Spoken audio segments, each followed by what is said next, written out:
ne ka ci tuta ya fi saman kowa annabi ya zarce kowa salawatullah alaika kalilu ya ci darajarka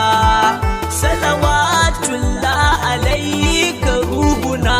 arhamarka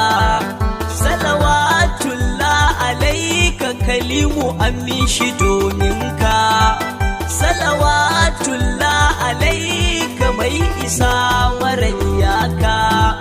salawatullah alaika mai yawa ka zama taska salawatullah alaika an gama ba na biyunka